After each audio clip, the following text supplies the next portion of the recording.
Welcome to Empowering Homeschool Conversations, your authority in navigating the world of homeschooling diverse learners. Featuring Peggy Ployhar from SPED Homeschool, Annie Yorty from AnnieYorty.com, Leilani Melendez from Living with Eve, Stephanie Buckwalter from eLARP Learning, and Dawn Jackson from Dawn Jackson Educational Consulting and Tutoring. With over 75 years of combined homeschooling expertise, experiences, and perspectives, this group is eager to share their wealth of wisdom to empower your homeschooling journey. So grab your favorite mug, settle in, and get ready for insightful discussions, valuable insights, and practical tips. Give your homeschool the power boost it needs to successfully educate the unique learners in your home. Hi, everyone, and welcome to Empowering Homeschool Conversations. Today, we are going to talk about the key to maximizing your home education budget. And with me today, I have Krisa Winn. Krisa is an educator and sought-after public speaker who has served homeschooling families for more than a decade as a special needs consultant at HSLDA, the Homeschool Legal Defense Association. She worked with thousands of fellow homeschooling parents, offering personalized guidance, resource, practical help to families homeschooling children with special needs. During her 21 years as a classroom teacher, she taught children of all ages, abilities, and circumstances, and she's also worked as a private tutor, an early education intervention specialist, and an academic language therapist in training. And I'm proud to announce that Krisa, as of today, has joined the SPED homeschool family. She is now our new director of consulting and partnerships. And I'm just super excited to welcome you today, Krisa, and have you for this conversation. Thank you so much for having me, Peggy, and I'm excited to be a part of what's going on with SPED Homeschool.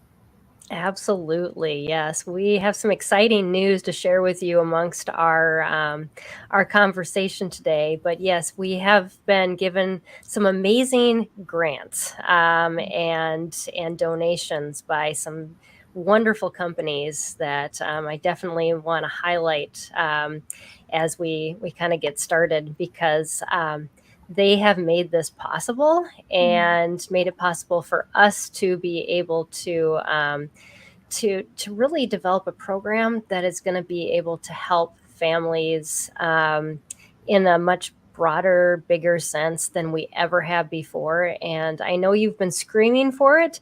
We definitely want to make sure that we create a program that meets your needs, doesn't just go out and like throw things at you. So for sure, we want to do that, but we really want to thank Rainbow Resource for their donation, Building Faith Family, which is Steve Demme, Knotgrass History, BJU Press, Sonia Schaefer, Mache, the Minnesota Association of Christian Home Educators, and then Eternal Ariel, which is actually my other business. But I'd give a lot of those proceeds to fuel SPED Homeschool as well. And then I know we do have some other donors that we're still working with that'll be on. This is at the bottom of our new home webpage, and we just want to acknowledge them in multiple places for all of the support that they have given us, because we can't do this without their help. This is a really hard industry to be in, and we are so thankful for their partnership. And when they heard that Krisa was available and that she was looking for a new trajectory for her career, I heard from so many people, and I gotta say that, and actually I should read this email because this was so good. I heard back from the people at Mache, and they said,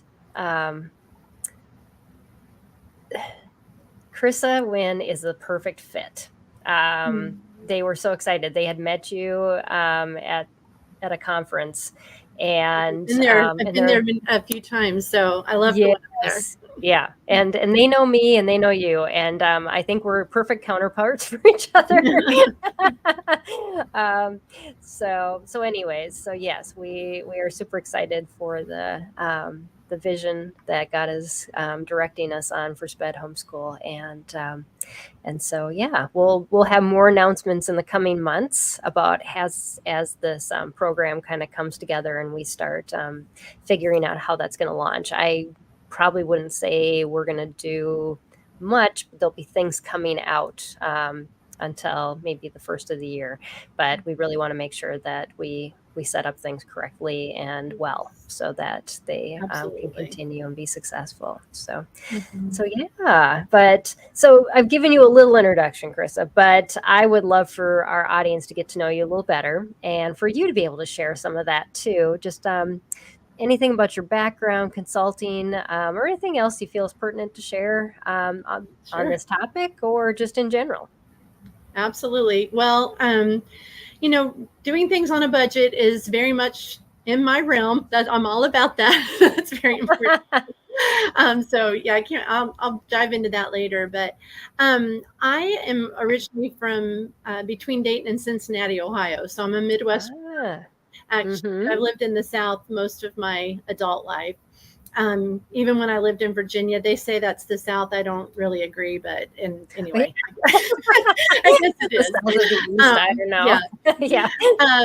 But I always knew I wanted to be a teacher when I grew up. And so I actually went to Bible college directly out of high school.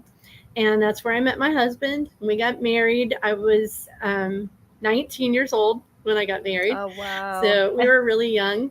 And then I went to university and got a degree in early childhood and elementary education and started my teaching career. And I had the opportunity to teach in lots of different places. We moved quite a bit. In fact, every couple of years we would move, and sometimes it was a little move, sometimes it was a big move. But later on, I got to see how God was going to use all of that to kind of prepare me for what I would do later. We weren't, something that's a big part of my story is that we weren't able to have children. We tried to have children, we couldn't have children. And we ended up building our family through embryo adoption. And so we adopted our babies as embryos. And so it was 20 years into our marriage before I got pregnant, and we had our first child when I was 42 years old. So at that, and so that was just an amazing experience to just kind of be in the waiting, but I was still teaching during that time. Complete denial that I would have to go back to work. I never thought that after waiting all that time that I would have to be a working mom. I never thought I would be a working mom. But I was, and so it was really hard. But I made it through by God's grace. Our daughter's name is Grace. And so by God's grace, I was able to work. And I was working in the public school at the time, teaching kindergarten, which was kind of, it was a joy to work with. I loved working with young children. And so that was a lot of fun, just because even though it was a very stressful time in my life, a happy time, but a very kind of sad time because I wasn't at home with my child. They always kept me in stitches. I never knew what they were going to say from time to time. So I'd come home with lots of stories. So it was fun. But then 3 years later, we were able to have another child through embryo adoption. And so now I've got two. And I was going to continue to teach because we needed the money. I told you money is like, I'm always trying to conquer the money thing. And so I was just, I don't know, Peggy, if I had postpartum depression, I don't know. But when I was at work, I wanted to be home. And when I was at home, I didn't want to be at work, but I wanted to be somewhere else. I just felt overwhelmed. Like I was drowning. I felt very much like I was drowning. And when I'd kind of gotten into that school year, and it was just so hard. I literally felt like I was in an ocean drowning, like I said. And one night I was driving to a Bible study, and I didn't hear an audible voice, but I drove past my school, and I just sensed God kind of speaking to me and saying, if you keep holding on to that job, you'll never accomplish what I've got planned for you to do. Like in my mind, I thought, I've got to keep working. I've got to keep this job because we'll never make it if I don't. And I just felt him saying something shifting that night and saying, you need to let go of that because I have a different plan. Yeah. And so it was like a week or so later that everything fell apart for me. My childcare fell apart. My transportation for my daughter to get from preschool. I had this elaborate scheme, which I will not go into, but I had a pretty elaborate way that I got everybody where they needed to be. I think so every I could be where I needed to be. Work, yeah. Yeah, it was awful. It was just awful. I dropped my babies off every day with a sense of dread of like, what's going to happen? If one thing doesn't work out, how am I going to get everybody where they need to be? And my husband at the time had a 2-hour commute. So, I mean, it was just, we were stretched then. Yeah. So anyway, I knew that day when everything just started falling apart that I was like, okay, Lord, I get it. I understand now. And he had actually tried to kind of direct me right the very first day I had to go back to work when my youngest was just 10 weeks old. I had childcare fall apart that very first day, but I came up with Plan B. But now Plan B has fallen apart. And I went in the next morning and I gave a leave of absence. And it was like middle of October. So not a good time to be like leaving my school position. But when I did, I tell people that I felt like I was stepping off of a skyscraper and invisible steps came underneath me. And I just, we were taken care of. And we were. And it was during that time, through a lot of different things where God had his hand on it, that I was connected with HSLDA, which is, if you don't know, I know you know, but if your audience doesn't know, it's a national homeschool advocacy organization. And for some reason, they hired a public school teacher to come work for them. And I ended up working with them, for about 12 years as a special needs educational consultant. And through that time, I could look back and not only see my education background as being something that prepared me to work with homeschoolers, but I could also look back at all these different places that my husband Byron and I had lived through the years. And every spot, every location, and we got married in 85. So this is like going way back. Yeah. From our very first married housing on the campus of Arkansas State University in the 80s, we met homeschoolers. I met homeschoolers at all different stages in all different places around, where we had lived. And so I was familiar with homeschooling. I'm not terribly familiar, but I was familiar with homeschooling, and that kind of all married together then with all my different backgrounds and teaching experiences that I'd had over 20 years. And then just knowing people personally that had homeschooled, it all came together. And so that was kind of my professional, and a little bit about my family. When I left my teaching job, my husband, who is from South Arkansas, he said to me, you've been teaching everybody else's kids. It's time for you to start teaching our own kids. And so Gracie was 3 at the time. So we kind of did what I called my pre-run homeschool. I mean, obviously, I believe that we're all teachers from the very moment our babies are born, right? We're their first teacher. But I kind of did my little run through, I guess, and we started homeschooling then, and then continued to homeschool them for the next until Gracie was in 6th grade. So I'm not homeschooling right now, but they're at a small private school that is a ministry of our church.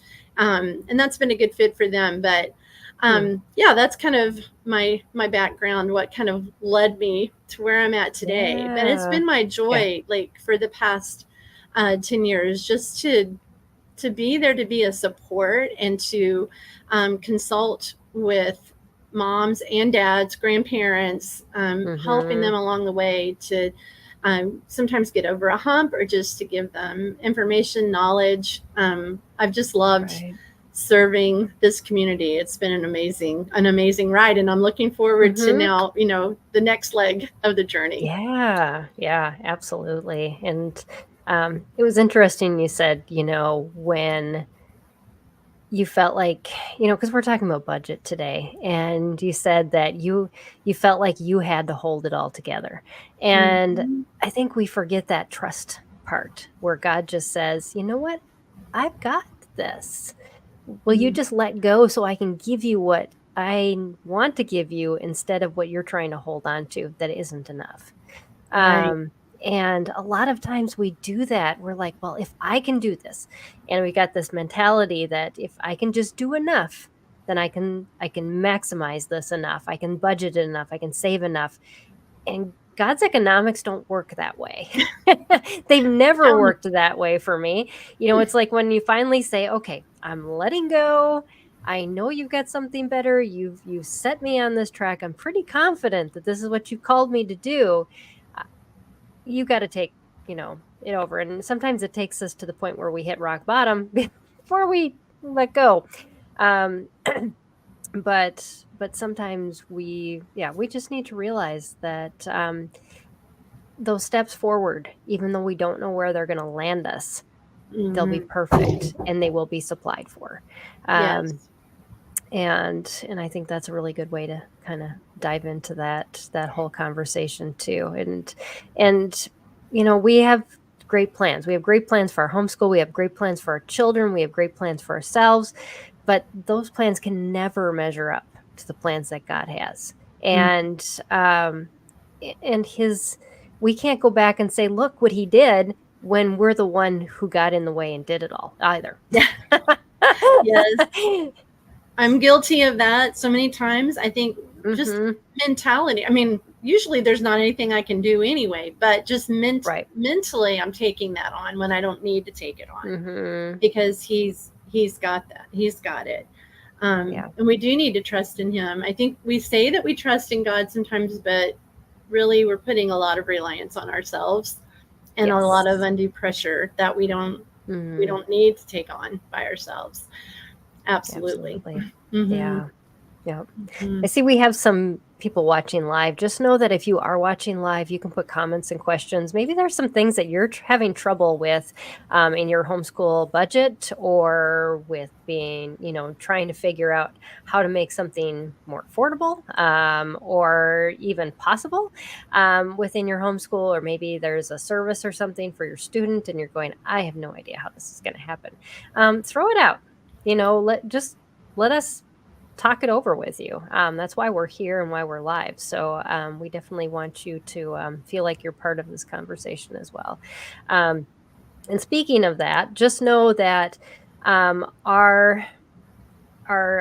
we used to send out weekly emails about our broadcasts that were coming up.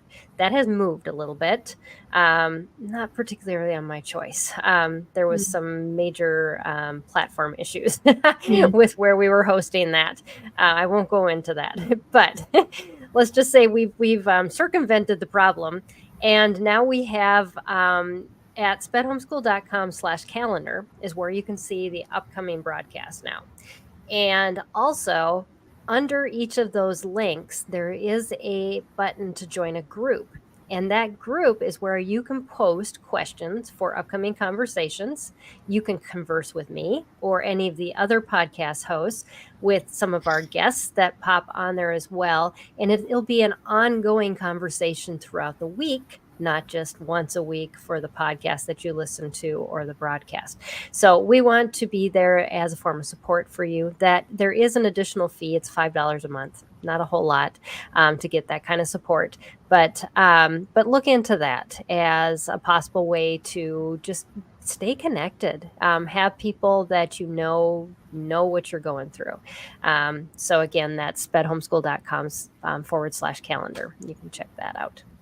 So yeah, lots of new things and changes going on at SPED Homeschool. We're super excited about all those things, and there'll be more to come. So we're going to talk about budget, but specifically, we're going to talk about how in the past, you, Krisa, and other people that are homeschool consultants have helped people to maximize their budgets. Because a lot of times we go in, and I know this was my experience. I was like, okay, I can spend this much money, and I'm going to teach this, so I'm going to spend it all on books, and yet not all of it really worked. Because, the way it kind of like formulated in my mind versus the way it actually turned out, there was always more expenses. There was always things that I missed, or I didn't even use at all. And so yes, I definitely thinking about, it would have been wise to maybe talk to somebody about this. Yes, absolutely. Well, I know just in talking with all of the thousands of people I have over the years, probably a very common theme is, well, I started with this math program and then I had to buy this math program. So, Yes. I know people have libraries. Yes. And it's expensive. I mean, curriculum materials are not cheap. It is an investment. And I think sometimes, and they're important. I'm not saying that curriculum materials aren't important, but sometimes there are other things that can be tweaked so that you don't have to throw the whole curriculum out and do away, keep investing over and over again. And I think that's one of the biggest helps of working with a consultant is that a consultant is someone who has experience, they have background.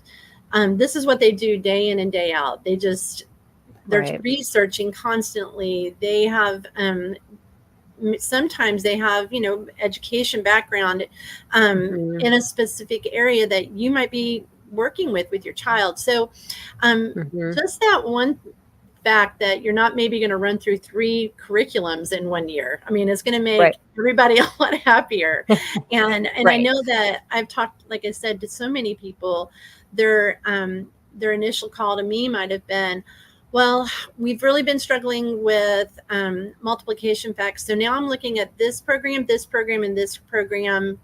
Which one should I buy? Because this will be my third for the year, and I might be able, not every time, but I might be able to say to them, hey, I don't know that you necessarily have to get rid of that curriculum. How about if we have more breaks? Or have you thought about giving him a different place to do his work? Or can you stay a little bit closer? In other words, I'm giving some suggestions and support that don't have to do with that book or the workbook, that are going to be more sometimes behavioral. Sometimes they're just setting them up for success. They're helping them to get more organized with their time, helping them with time management. I mean, they're just all kinds of things. So, I mean, that's the first thing when you talk about budget, where working with a consultant is really going to come in and help.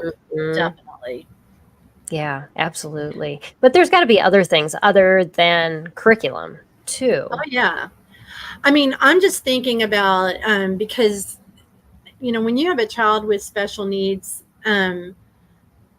it's just hard. And I'm not even saying maybe if a child that has significant learning needs. I'm talking about maybe there's a lot of anxiety, or maybe there's just, I know personally, one of my children, I mean, she could go from 0 to 100 and nothing flat. And just the emotional toll that takes on you, it's a hard job. Homeschooling is not for the faint of heart, and so it's good to have support. But when I would have a day like that where we were all just drained, I mean, there had been shut down as far as academics were concerned.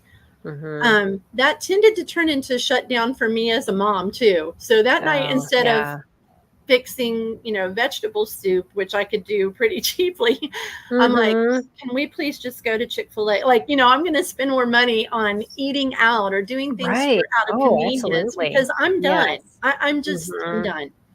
Right. And some of that, I know in my own experience, I didn't work with consultants per se, but when I was in the big thick of homeschooling, I was an educational consultant, and I was on a team of consultants. And so I would use my team.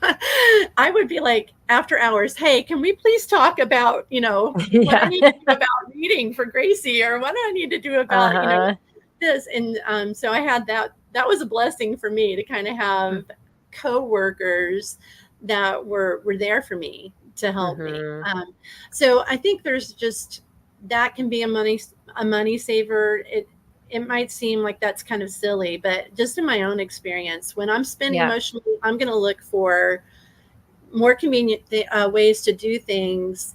And that usually involves more money than what I was going to spend. And it can impact your budget over time. It can impact it hugely. Like, having to have somebody clean your house, do, those convenience meals. And it can even, this isn't like money budget, but this is like family budget. Or relational budget. It can put a lot of tax on your actual relationships as Absolutely. well, and just cause you to check out, which over time can lead to a lot of problems. And so being set up properly for that, by having someone who can speak wisdom into your life, and you're willing to take that wisdom in. That's another caveat. Yes. You can pay somebody, you can ask a friend, but if you're not willing to take the advice, don't worry about spending the time, because you're wasting your time. You have to be willing to make the changes that somebody suggests as well. And I think though, but if we do invest and we see a person as an expert, we're more likely to say, oh, yes, I need to make those changes, versus somebody just like that says it, on Facebook. You post something in a group and they're like, oh, you need to really do this. And maybe it's good advice, maybe it's not, but you're like, I'm going on to the next person until I hear something I want to hear. That's true. Well, yeah. And I don't know how many moms I've talked to that just absolutely, again, are sensing that overwhelm, because if they are kind of going to the internet for help, it's like, okay, well, this person says this, and this person says this, and this person says this, but then that person said that, and my mother-in-law is saying this, and I mean, they're just like, what do I do? What am I supposed to do? And so, and then I'm speaking as a consultant. Sometimes I would have to say, I don't know that I know the answer, but I know someone who I can ask, or but again, I loved it when someone who had been everywhere and had so many voices in their heads telling them what to do, and then we could connect, or someone on my team, could connect with them. It kind of just helped them to breathe again, because they didn't feel so overwhelmed. They didn't have that emotional toll that was being taken from them. They could say, okay, I've heard all of that, but now I'm going to talk to an expert, someone who has dedicated their adult career to doing this and working in this sphere. I'm hearing what they're going to say, and now I can make a knowledgeable decision. I don't think consultants should tell you, do that. I mean, you should do this, or a lot of times I would just lay out one or two things and help them to weigh out all these different pieces of advice that they had gotten. Okay. And say, all right, let's look at it from this way. So it's just always great to have someone who's kind of neutral, to be able to step back and help you to see everything from a different perspective, so that you can make an informed decision on what you need to do next. Yeah, definitely. So true. That, and to just take the weight off of you, and to sort that weight based on the many, many experiences they've had.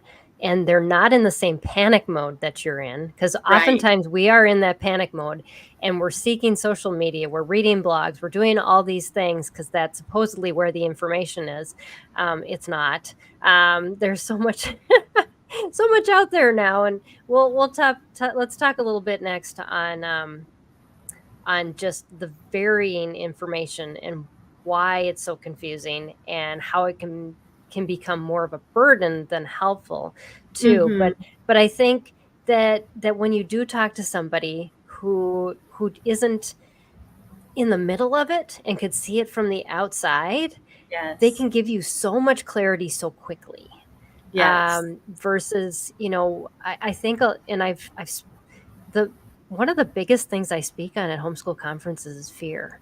Mm. And I know so much of our community is driven from fear that our Yeah. children will not succeed, fear that Mm. we are going to let our children down, fear that I'm going to really mess my kids up. Mess them up. Yes. Fear of, Mhm. there's so much fear, and it's not just in our own realm, it's everywhere. When I was diagnosed with cancer, I felt like Mm. that, you know, Yeah.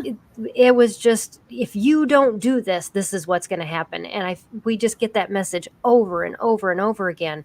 And Mhm. to have somebody come in and say, whoa, wait, I've been through this with many people, and here's what you need to take away from that. Here's what you need to leave.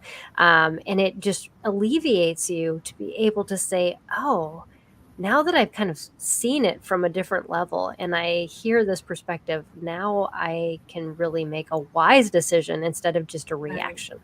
Yes, absolutely. I love that, Peggy. And fear freezes us. It really does. And yeah, so it's just really good to be able to. I don't think I've ever really thought of it that way, but when you are talking with an educational consultant, you are talking to someone who's not in the midst of it. Now, there's I think there's value in talking to someone who's been where you are, absolutely. But it's nice to talk to someone who has been where you are, but they're not there now. Right. Oh, absolutely.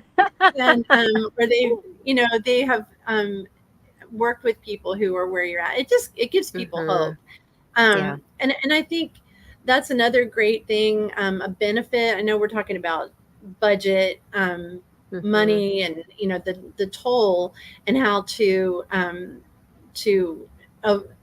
do our best to live within a budget and to access help without it breaking the bank, and how, even though that is an investment, that it's a worthwhile investment. It's an investment for sure. Yeah. But I hadn't really thought of that before about now I've completely lost my train of thought. What you were saying. Oh, I forget exactly where I was going with that. But anyway, good stuff. Yeah. But so let's go back to like all the information. Yes. And just the various information that can be thrown at us from the homeschool sphere, especially social media. And I'm hoping more people are realizing how invaluable it is to get lots of answers to your question. Because, I love when I go on vacation, I've got like 3-4 outfits. They're already put together. I don't have to make a decision. I can actually enjoy myself. When I walk into my closet, I go, what do I wear today? I wish I only had 3-4 outfits sometimes. Yes. And I think that's the problem in the homeschool realm now, is it isn't like when we first started homeschooling, where I only had 2-3 options. That was it for curriculum. I just had to make it work. But now there's this overwhelm, and it's debilitating, and overwhelm of everybody who thinks they know everything, and they're ready to tell it to you too, and they have the vehicle to give that information to you. And so but it is counterproductive, isn't it? It is. And I think one thing that I love that SPED Homeschool is doing is that the help that you're offering is really directing people to the right resources. We're not selling anything. Right. We're not selling a curriculum. we're not selling a way to homeschool. And so, it's just like when I'm going to make any kind of purchase, I want to read a review that didn't come from that company. I know that they're going to say great things about what they have to offer, because they're wanting to make money, and so I think that's hard to navigate these days, because everyone's trying to, especially when it comes to social media. There are just so many people that they're trying to, that's a means of income for them. Right. And I don't begrudge that at all. I'm just saying that sometimes we have to be aware that the information that you're going to get is going to be filtered through that. So they may be pushing a certain curriculum because that's the curriculum that they've written and that they're selling, or they might be pushing a certain way or ideology of homeschooling, and the advice that they're giving is all going to be filtered through that. And so that makes it especially tricky. And then sometimes it's just advice that people are gleaning from blogs or from posts on social media. I mean, that it doesn't necessarily be it's not tied to some type of financial needs or wanting to be an influencer or something like that. But it's just a lot. I used to tell people, let me be your Google for you. Right. Absolutely. Let me narrow things down for you, so that you're not, you can just get lost and go down all these rabbit holes, by going to Pinterest and going to, all these different avenues for information. I think I heard this back in the spring. I unfortunately don't recall the name of the gal that was speaking, but it was a podcast that I was listening to. And she was talking about how we really need to steward the information that we're taking in, because we weren't really designed to know everything. I mean, that kind of relates to news and stories and what's happening in the world. I mean, we're not designed to burden all of that and to handle all of that.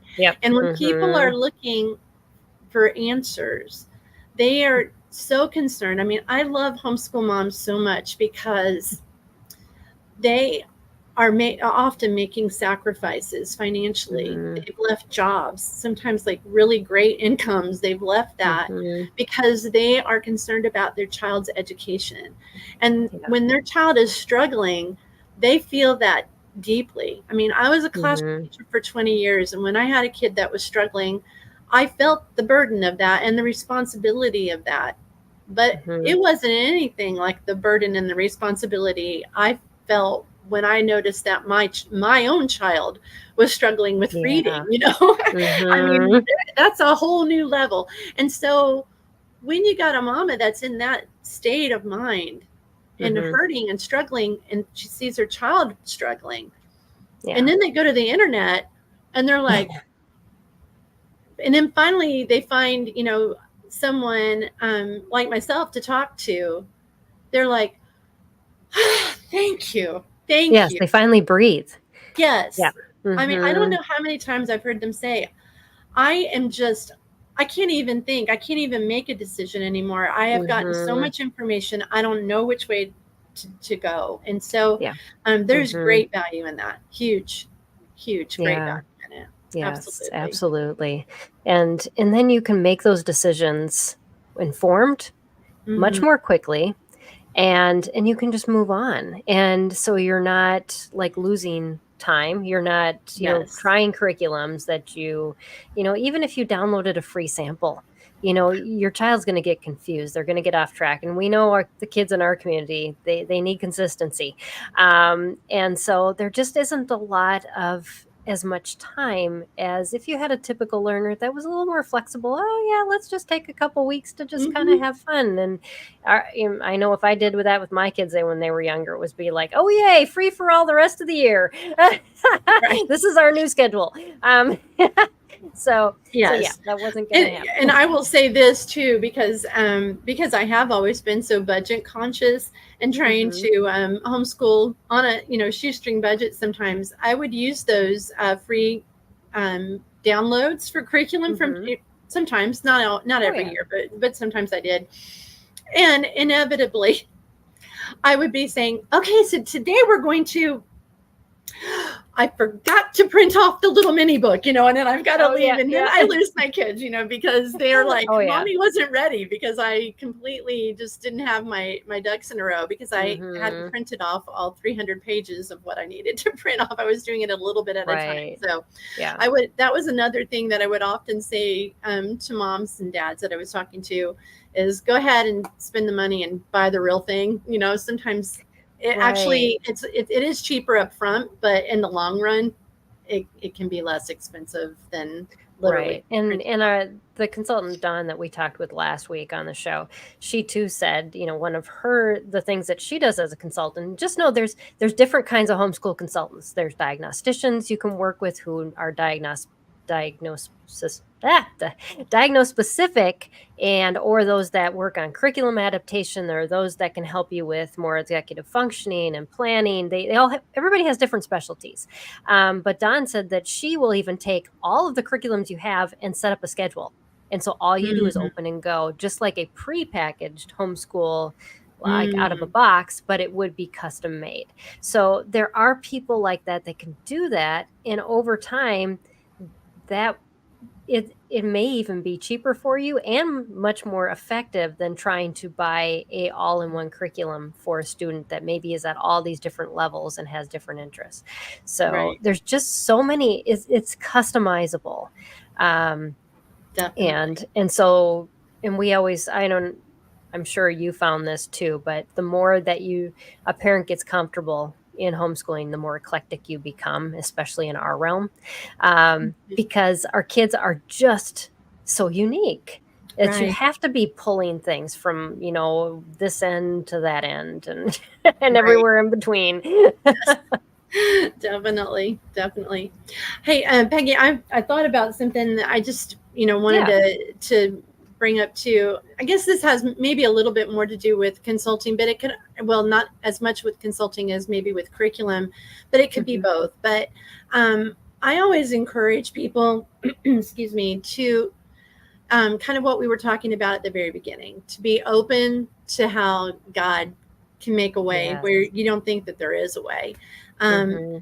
Even in my own situation, when I saw some signs of dyslexia pretty early on with my kids, and God had already prepared a way, because I was working literally every single day with a reading specialist. Our good friend Faith Behrens was a huge help to me. And and one thing that teachers do is we share information. I mean, I taught in a lot of different schools over 20 years. But one thing we always had in common is that we didn't really want to recreate the wheel, and we didn't want our co-teachers to reinvent the wheel either. We would share. And so I think that's another role of a consultant, is to share information. And it's so helpful when you're in the trenches of homeschooling to try not to not go it alone. There's no reason to go it alone. No, there isn't. There's help for you, but just be open. Make the need known, I think, is what I would really like to say. So in my situation, when I was really needing some professional help, God already laid that out, and I had that in my friend that was perfectly prepared to help me with my child's learning needs. But also, like, even with curriculum, I had my heart set on a certain curriculum one year, and I couldn't afford to just buy it outright. And I ran into a friend, and I had said, I think, aren't you homeschooling? She's like, yeah, we are. And we kind of made a connection there. And then the following year, we were talking about, what our plans were. And I was like, oh, I really wanted to use this curriculum, but I don't think I'm going to be able to swing it. And she's like, what level do you need? And I told her, and she's like, I've got that, and I'm not going to need it for the next 2 years. You can borrow it. Like, she had it already there. But if I hadn't made my need known, if I tried to hold that in or act like, oh yeah, I've got it all together and I can get that, we have to make ourselves vulnerable, I think, is what I'm trying to say. And just like what you were saying earlier, that when you not only do you have to make yourself vulnerable, but then you also need to be teachable. Yes. And that's just so very, very important when you're working with someone else, to be open to other ideas and to let go of, having your hands on it and trying to see things through your own way. Sometimes there's a different way, and being open to that. Absolutely. Yeah. And I do know a lot of curriculum companies do offer scholarships too. That if they know that you're in need, it'll be through a certain organization. And I know I've talked with a couple companies already that they would like to set that up through SPED Homeschool, so we can identify people in need that could use their curriculum, but they have a financial need and can't afford the full price. So so that is something that hopefully we will have built into our new program coming I up. love That yes. And so so there are ways that other people can get you connected with the resources that you need. And it's not going to cost you what you think it's going to cost you, especially if it is something you can't swing. But yes, the homeschool community is so very supportive. But I know there's a lot of new people that have come into our community, though, especially since 2020, and a lot of them have made it a money-making business, which has caused those of us who have been around for a while to really kind of, especially those that come in and say, I'm going to charge you like this much for this. And I'm like going, ugh. And people are actually paying you that because that it was unthought of to even ask that much when, years ago. And maybe, I don't think inflation's gone up that much. But they're used to the public school costs, and so they're charging those prices. And unfortunately, people that have come out of the public school realms or private school realms are like, yeah, I guess that's what it costs, and so they pay it. And so anyways, I see that as a great advantage for working with somebody who's been around the block a couple times.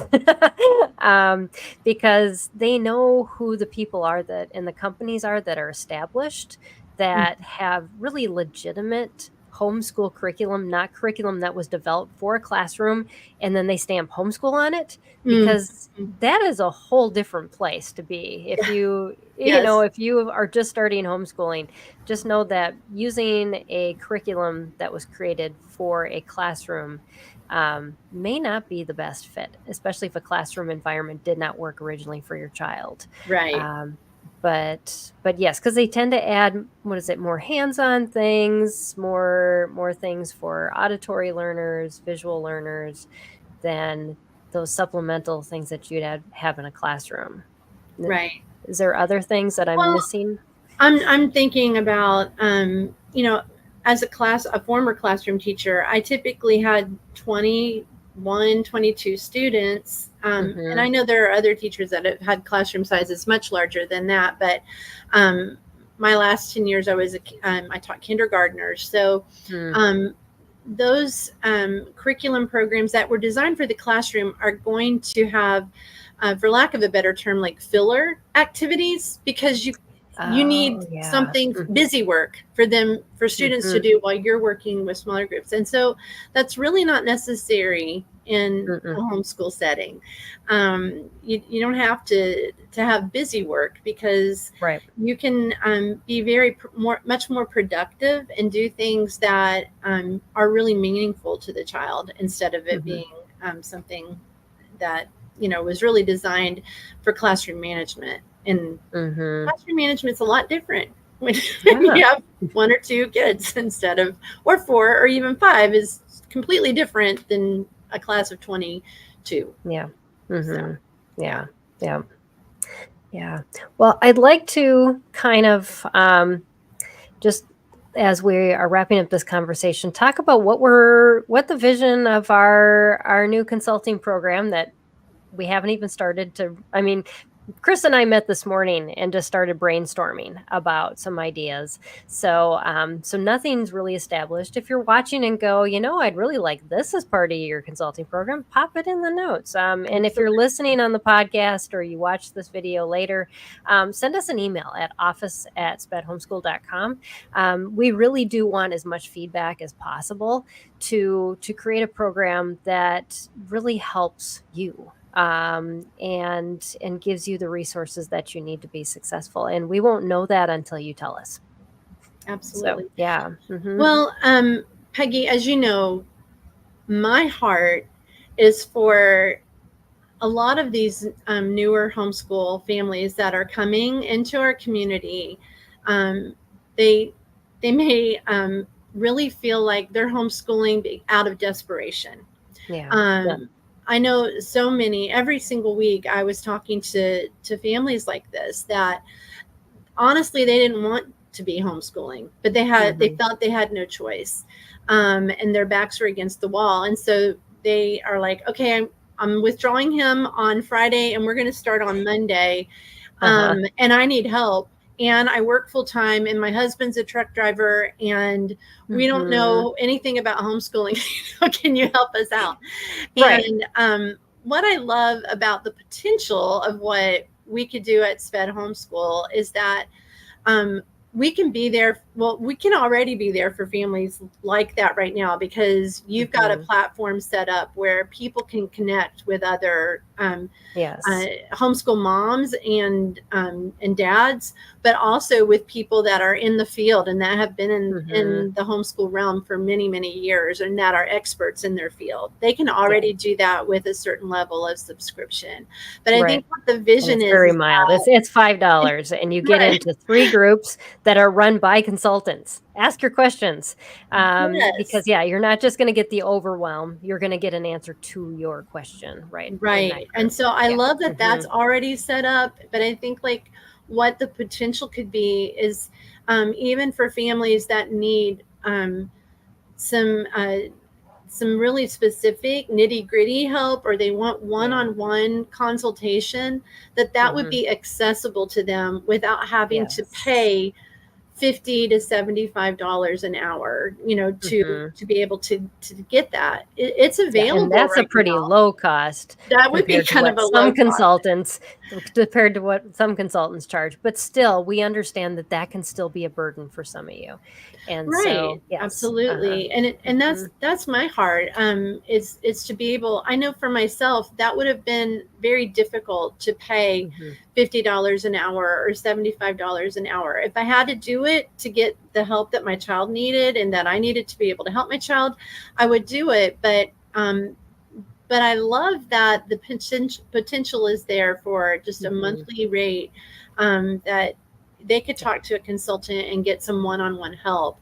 So that's kind of the vision. And I think it's very needed because there are so many families like the ones that I just described that really have zero background in homeschooling. I know even when I came into homeschooling 15 years ago or so, I get a little less than 15 years ago, but the world has changed since then. And I chose to homeschool, like my husband said, you've been teaching everybody else's kids, now it's time to teach our own. That was a choice we made because we felt that was the best avenue to educate our children. That's what we wanted. People said, you're a public school teacher, don't you think your kids need socialization? And I said, I'm homeschooling because of socialization. I knew even as a kindergarten teacher, with babies that I was teaching, that I would have been hard pressed for my baby to be in some of my own classes because of some of the shenanigans that went on, and the socialization that I didn't want my child to be socialized with. So, anyway, I kind of got off on a tangent there, but but a lot of people don't choose. And in our community, we found that we were the most prepared for COVID because the majority of us didn't start homeschooling because we wanted to. I'm in that boat. I was ready to send my kids to private school, restart my career, and I was happy until my son was diagnosed. And then my world and my my future, as far as I was concerned, fell apart. But you know what? I look back on that and I am so, so thankful. And I love giving that testimony because, that was 21 years ago that I started on that journey. And, my kids are all adults now. And I can see where both of those trajectories would have taken me. And this is so much better.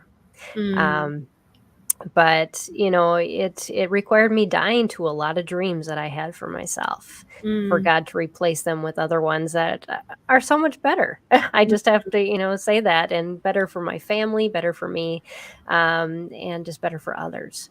So and but because you made that choice, then that's making it possible for other people to make that choice too. So I love that, and that God knew about that 21 years ago, Peggy. He knew about who you're going to be able to serve and help a couple of decades down the road because of that decision. Not only your own family. Allie's watching us, and she said, I can't wait for the consultant program for my autistic child. It's my second year homeschooling. So just know, Allie, that we do have a couple things going. Once a month, we do have, and this will be on the calendar fairly soon, but there'll be a once a month get together for group consulting with one of our consultants. And it'll be a Zoom call where you actually get on, bring the curriculum that's not working, and she'll help you kind of figure out some ways that you can change it up. So that's one thing we do have coming up fairly soon. Like I said, there'll be some things that are rolling out, but again, those groups that are on the platform on spedhomeschool.com too, that those will help you in the meantime too. But there is definitely more to come, and the one-on-one help for sure is a vision that we're just kind of figuring out how best to roll that out and to make it most effective for you. And so, and plus we want the right consultants on board too. Krisa and I have a lot of connections and expertises in areas from reading to just across the board, everything that you would probably ever want an expert on. And we want to be able to not just say, oh, here's a general homeschool consultant. No, what is the thing you're struggling with? And how can we match you up with someone who has that specialization so that you can get answers quicker instead of spending hours with somebody that we know your time is so valuable. And so we want to make sure that you get the resources and the help that you need, that you specifically need. So, so excited. Yeah. It's going to be great. It is. It absolutely is. So, yes. And I think unique in the homeschool world right now, because I feel like we're kind of holding the line a little bit, like we want things to be accessible and not driven because we're trying again to sell something necessary, exactly. So that helps us to be able to do what we're doing, as an organization, just to serve families and to be a support to them. Yeah, absolutely. Well, thank you so much, Krisa. I have appreciated this conversation, to be able to talk, to dream. It's one of my favorite things to do, is to just figure out how to solve problems and see where God is at work and how we can join him in that work. That's really what life is all about. You talked about making things more accessible. And I know for years, you people have been asking me, where do we get the transcripts for your broadcast? Well, guess what? I got something to share with you. We are now posting not only the transcripts, but if you look for all of on this page, it's our content library on our website. You'll see these places where our broadcasts are. So right here is the new podcast that came out today. Was the conversation that was 2 weeks ago with Stephanie. and her guest, Jen. Well, you can catch, if you go into this thing right on our website, you'll find not only the YouTube video link, but this little button right here will play the podcast for you. And if you go down to the bottom, well, it has all the show notes in here. But if you go down to the bottom right here, you can download the transcript too. So, if you want to take notes, if you have a hard time hearing, all of that's there for you now. And I'm so thankful we've finally been able to do that. It has taken technology a while to catch up because our finances weren't there to be able to pay for that service. But now technology does such a good job on its own that we have been able to do that. So definitely head over to our website at spedhomeschool.com/resources. And our content library has all of that, as well as lots of other stuff too. So yeah, and you'll be seeing more of Krisa around on our site. I'm just going to be doing a lot of background research, but like I said, reach out, office@spedhomeschool.com if you have any feedback for us on what you would like to see added to this program. We definitely want to hear from you. So reach out to us out there. So next week, my guest, let me see if I can pull this up here. My guest is going to talk about screen-savvy parenting, navigating tech with biblical boundaries. So we're going to be talking with both a pastor and an IT specialist who's going to help us to navigate those waters. The internet is becoming a scarier and scarier place. And unfortunately, the more I hear from parents with kids with special needs, and this is not kids with special needs that have like severe special needs. These are the kids that kind of get left in the middle, those that just struggle in little areas that are looking for a place to belong. And unfortunately, there are places on the internet that can really suck our kids in. And it's becoming very scary, and it's leading to a lot of mental health issues as well. So I really just encourage you to join us for that conversation, whether you can join us live or listen to the podcast or watch the video later. It's an important conversation for us to be having right now. So I hope you can join us for that. Thank you again, Krisa. I'm looking forward to working with you. And thank you. Yeah. And thank you all for joining us. We'll see you next week here on same time, same place. And until then, take care and God bless. Bye, everybody. Bye. This has been Empowering Homeschool Conversations, provided by SPED Homeschool, a nonprofit that empowers families to home educate diverse learners. To learn more, visit spedhomeschool.com.